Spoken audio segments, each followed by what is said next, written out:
Assalamualaikum warahmatullahi wabarakatuh. Selamat pagi anak-anak, bagaimana kabar kalian hari ini? Mudah-mudahan kita semua tetap dalam lindungan Allah Subhanahu wa Ta'ala. Nah, anak-anak, jumpa lagi dengan Ustazah Anita di video ke-8. Anak-anak, pada pagi hari ini, apakah kalian sudah sholat subuh? Sudah sholat duha? Ya, pintar. Semoga kalian menjadi anak yang solih dan solihah. Anak-anak, meskipun di rumah, jangan lupa ya tetap mengaji dan murojaah. Jangan lupa membantu orang tua. Dan yang terakhir, menjaga kebersihan dan kesehatan. Nah, anak-anak, sebelum kalian menyaksikan video ini lebih lanjut, siapkan dulu buku tulis dan pensil untuk mencatat materi hari ini. Oke, pada pagi hari ini kita akan belajar tema 1, indahnya kebersamaan, subtema 3, bersyukur atas keberagaman. Nah, apa sih yang akan kita pelajari hari ini? Ya, yang akan kita pelajari hari ini yaitu yang pertama tentang pemantulan penyerapan bunyi. Yang kedua, macam-macam bunyi pantul dan manfaatnya dalam kehidupan sehari-hari. Yang ketiga, pentingnya kerjasama dalam hidup bermasyarakat. Yang keempat, tujuan dan manfaat kerjasama. Yang kelima, bentuk sikap toleransi. Nah, anak-anak,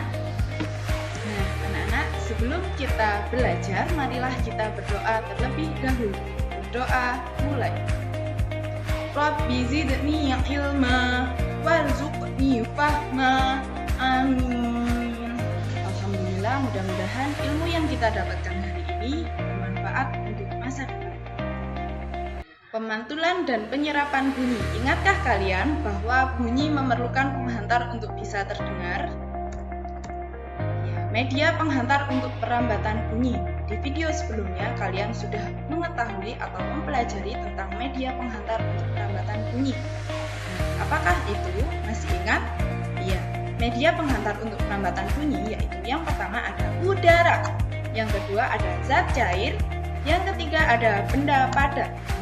Kalian telah mempelajari sifat-sifat bunyi, yaitu salah satunya bunyi dapat dipantulkan dan dapat diserap. Bunyi akan dipantulkan apabila dalam perambatannya mengenai benda-benda yang permukaannya keras, contohnya seperti batu, paku, kayu, kaca, dan besi. Kemudian bunyi juga dapat diserap. Benda-benda yang dapat menyerap bunyi adalah benda-benda yang permukaannya lunak. Benda-benda yang dapat menyerap bunyi adalah benda yang permukaannya lunak. Benda yang demikian disebut dengan peredam bunyi. Contohnya seperti karpet, goni, kertas, kain, busa, dan bol. Nah, karpet itu digunakan di dalam gedung bioskop. Nah, agar suara dalam gedung bioskop tidak keluar. Benda tersebut dapat digunakan untuk mencegah terjadinya gaung atau peredam. Dinding dan langit-langit gedung pertemuan, studio rekaman, dan gedung bioskop dilapisi dengan bahan-bahan tersebut agar atau supaya tidak terjadi gaung atau peredam. Pernahkah kalian berteriak di lapangan? Ya, pasti pernah ya, karena biasanya bermain bola di lapangan. Nah, apa sih yang akan terjadi?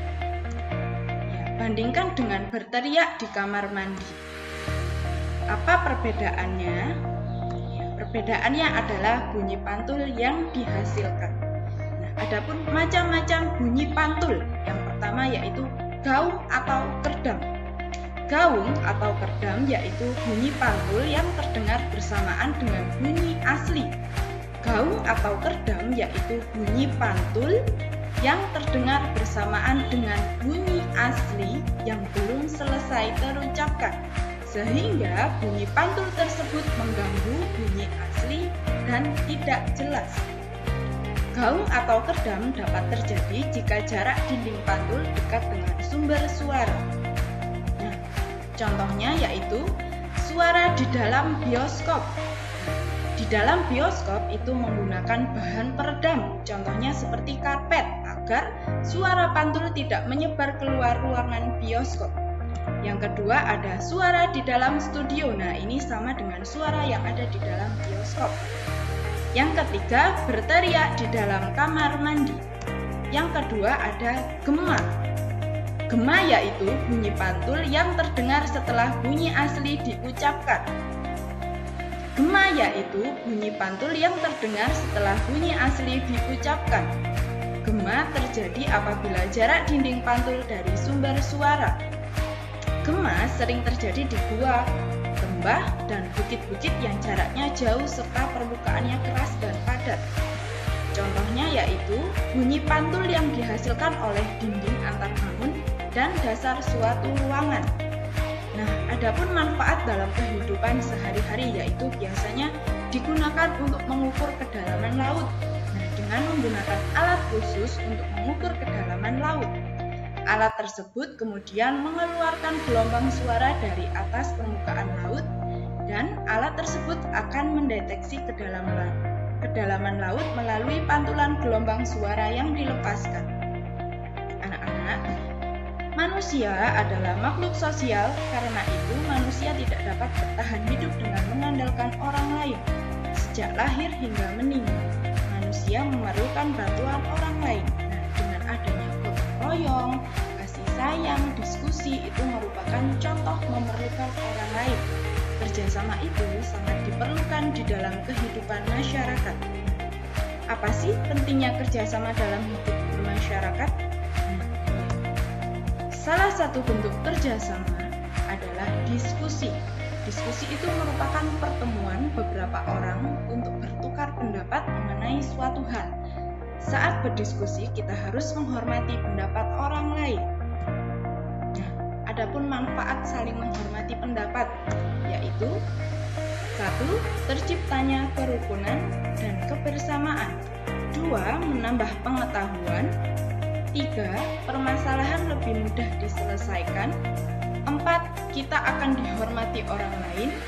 5. Menghasilkan kesimpulan yang adil. Perbedaan atau keberagaman adalah sesuatu yang alami terjadi.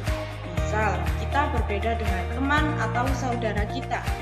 Bisa berbeda karena warna kulit, jenis rambut, asal daerah, atau perbedaan pendapat.